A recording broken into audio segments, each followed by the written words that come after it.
I'm Charlene Collins Freeman. I'm a watercolor artist and I also teach watercolors. One of the best aspects of being an artist is shopping for art supplies, but it can also be overwhelming if you're not sure what you're looking for. I want to talk a little bit about watercolor paper. Watercolor paper comes in two grades, student grade or professional grade. Professional grade paper is quite a bit more expensive, but there really are some important distinctions between the two grades of paper. Professional grade paper is acid-free, which means it doesn't become brittle or yellow over time. Also, you can do a lot more work on professional grade paper, such as taping, masking fluid, scraping, a lot of different techniques that student grade paper just does not hold up to. If you're new to watercolors, feel free to use student grade paper. Just know that you're not going to get the results that you would get on professional grade paper. Paper comes in three different surfaces. The most commonly used watercolor paper is cold press paper. What we're referring to when we say cold press, hot press, or rough is the texture of the paper itself. Paper has tooth to it, and if you imagine looking at the paper under a microscope, you would see that cold press paper has some wavy tooth to it. Watercolor just loves this paper. It settles down into those valleys really nicely. Hot press paper is really smooth. Think about ironing with a hot press. You would get this really smooth, and it's somewhat of a hard surface. This is really great for detailed work. I do most of my botanical painting on hot press paper, but it's probably the least used watercolor paper because it is a little bit too slippery and difficult to work with when you're getting comfortable and just learning about watercolors. Rough paper has a lot of tooth. So if you looked at that under a microscope, you would see some much steeper peaks and valleys. This is a really great paper for washes. It creates a sort of luminosity as a lot of the white specks of paper can still show through. In this picture, you can really compare the texture of the three different types of paper. Watercolor paper comes in different weights. The most common weights are 90 pound, 140 pound, and 300-pound paper.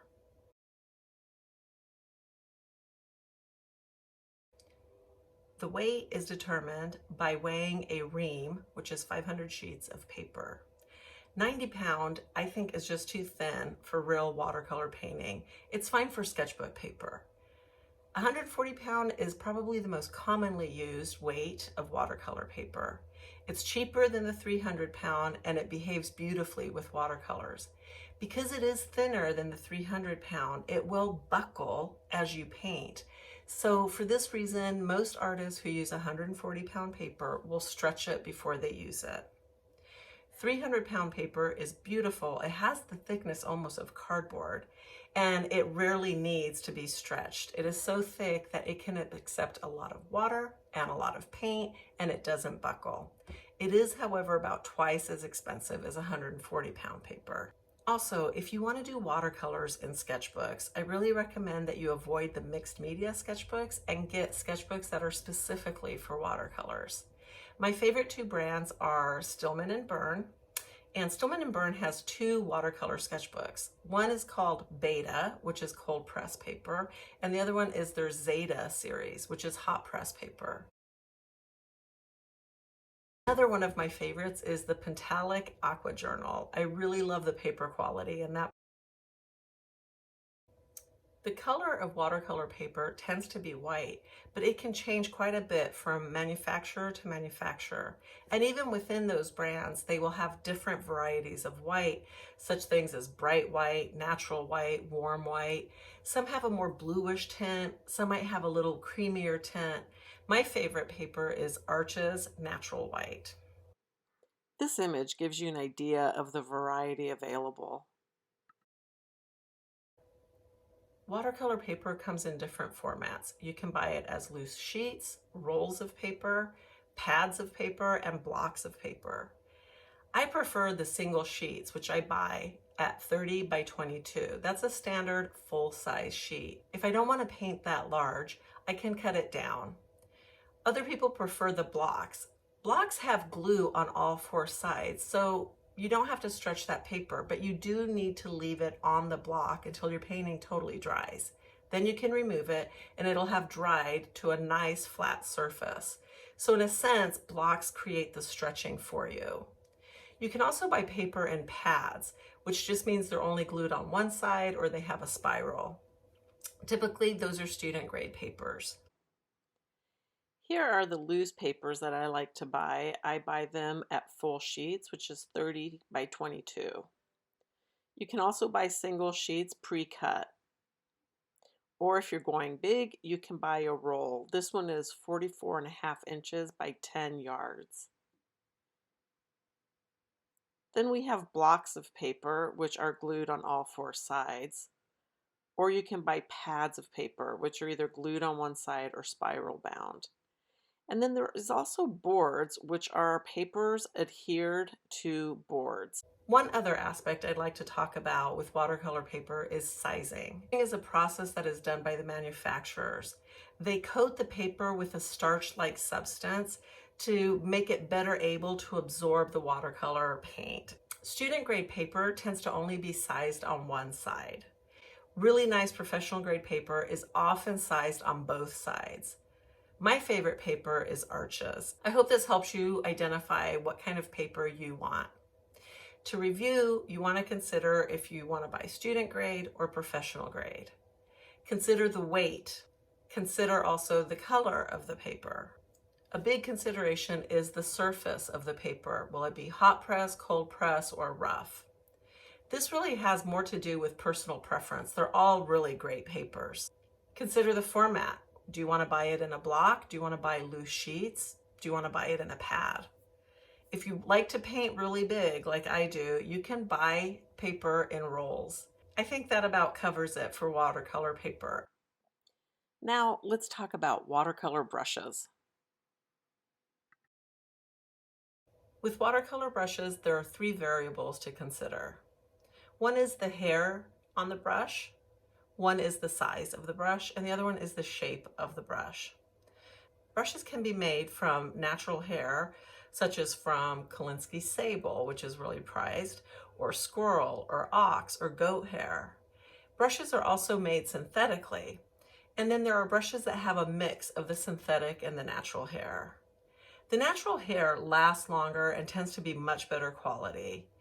Natural hair brushes have a lot of barbs in all those little hairs, and they tend to carry a lot more water and paint because of that. Synthetic brushes are made from man-made fibers, which are really smooth, so they don't really carry as much water and paint. And carrying a lot in your brush is important to a watercolor artist. However, natural fiber brushes are pretty expensive. Although if you take good care of them, they can last a lifetime. There are some really great synthetic brushes too though, and then there are the mixes. So you have a lot of options depending on how much you want to spend. If you're new to watercolors, I really suggest just sticking with synthetic brushes. Just know that there are some that are really awful and some that are good. And I'll talk about my favorites in just a little bit. The other option to consider is the size of the brush. You can see brushes come in a lot of sizes. The problem with this though is that sizing is not standard from manufacturer to manufacturer. So in actuality, these two brushes could be labeled as being the same size if they're made by different manufacturers. So it doesn't really help when students just ask me to tell them what size I'm using unless they are also using my specific brand. Obviously, the bigger the brush, the bigger the area you'll cover. The smaller the brush, the more detailed work you want to do. In watercolors, this is really important. You don't want to try to cover big areas with small brushes. It'll just leave a bunch of kind of odd dry marks as your paint is drying faster than you can load up that brush and get to it. And lastly, we have shape. There are a lot of shapes of brushes. This is a good collection for you to look at. There are flat brushes and angular brushes. And this particular brush is called a liner brush. It looks kind of chunky now, but once it sets in water, it gets really thin. And there are round brushes, there are mop brushes, and then there's a hake brush. Every brush you reach for really has a different function. One of my favorite brushes is The scrubber brush, which I didn't even know existed until I had been painting for about 10 years. It lives up to its name. It allows you to scrub out areas where you want to lighten or you're trying to get rid of a mistake. Scrubber brushes are difficult to use, so I would practice first before taking it to your painting. I found this great PDF on the Dick Blick website. It shows brush shapes and usage. I will put the PDF link below so you can download it yourself. These are my favorite brushes. They are black gold 311 quill brushes. And they are all rounds. I do most of my painting with the round brush. Black gold makes quite a few different brushes, so if you're interested in mine, it is specifically the 311 quill brush. They are synthetic fibers, which makes them really affordable, but they are just lovely. They last a long time. I've had these for years and I paint almost daily. They load up with a lot of water and they come back to a nice tip as soon as I get them wet again. So I highly recommend these. On my website, I list my favorite watercolor supplies with links on where you can find these. In addition to brushes, I want to talk about a few miscellaneous tools that are really helpful for you to have in your studio. You want to have at least one water container. A lot of watercolorists like to use 2 water containers to really keep those brushes clean. I also use a mechanical pencil with a very hard lead in it for my drawing. This allows the pencil lines to just get absorbed by the paint once I start painting on them. For an eraser, I use a kneaded eraser. It just doesn't scuff up the paper like a regular eraser might.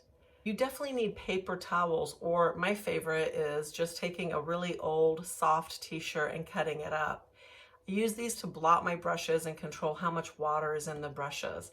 I find that the soft towels are just gentler on the brushes. To tape my paper to a board, whether I'm stretching the paper or just putting it on a board to protect it, I use artist tape. If I am going to stretch my paper, I stretch to a gator board at least a 1/2 inch thick. I have the gator boards cut about 2 inches bigger on each side than my watercolor paper. You might want to have masking fluid on hand if this is a technique and style of painting you want to explore. I don't really use soap or anything special to take care of my brushes. I find that if I put them away clean, they last a lifetime. Next, let's talk about palettes and watercolor paints. First, let's talk about palettes. Palettes tend to come in either ceramic, plastic, or metal. I'll start with the metal. The metal palettes are usually small, and this one is a very small one that I'm in love with. I use this palette in my sketching supplies, so this is easy to take on the go. In my studio, I use ceramic and plastic palettes, and they're larger palettes. My paintings tend to be larger than my sketches. Some really cute ceramic options out there are something like this. This is a pretty limited, but you can get large ceramic palettes as well. And for teaching, I use a plastic palette because it's lighter to carry around and I'm constantly moving with my teaching. So my favorite palette is this round Quiller palette. You can tell I haven't used it today. My paints are pretty dry in it. And what I love about it is that I've placed the colors in the same scheme as the color wheel. This really helps me make better choices when I'm color mixing. As a side note, these are the colors in my palette. These are my favorite, and here you can also see how I've organized them. Color choice is very personal, but I've come to these favorites through many years of painting. Some watercolors are staining, so eventually your palettes will start showing stains. Ceramic palettes are really nice, but they are heavy. So if you're traveling with your palette or going from studio to studio, you might just prefer the plastic. Obviously, the plastic is also less expensive. I've had my plastic palette for probably 8 years. It's still in great shape and it has seen a lot of miles. In watercolors, I tend to paint pretty large, so I need large wells where I can get large brushes in there. If I'm trying to paint a large painting and using a large brush, but have a very small palette like this, I'll never be able to scoop out the paint that I need. And talking about palettes leads us to talking about paints. There are a lot of watercolor paints out there, and it's easy to get seduced by all the beautiful colors we see lined up at the store. but it is good to have a little bit of understanding and a strategy about which paints you're going to buy. Just like with watercolor paper, when it comes to paints, it comes in student grade or professional grade. There's a huge price point difference, but there are a lot of quality differences as well.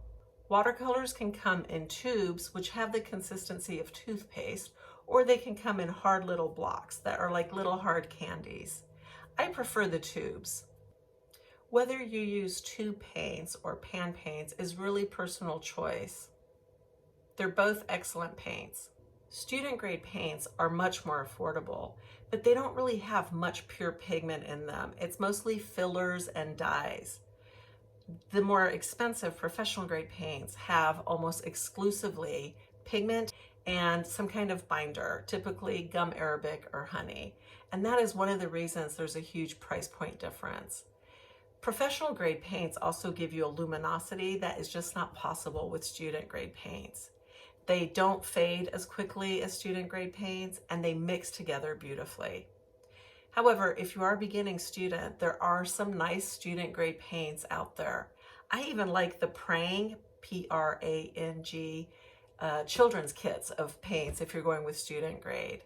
But there are a lot of options. There are also a lot of name brands out there.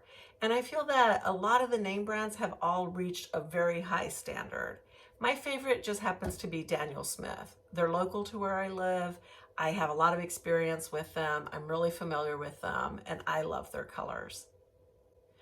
On my website, I list all my favorite colors. But you also have to know that with artists, our favorites are constantly changing. Eventually, you're introduced to a new color or you get tired of using an old color. So it's always sort of evolving. There are a lot of ways to set up your palette.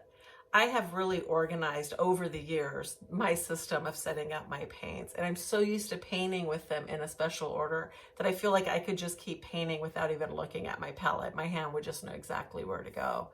It's really a matter of figuring out color theory and color mixing choices, and then whittling down which paints you want to buy. If you're interested in knowing what my favorite colors are, you can certainly find those listed on my website. I'll put the link below. Well, I hope that helps you, and thanks for watching.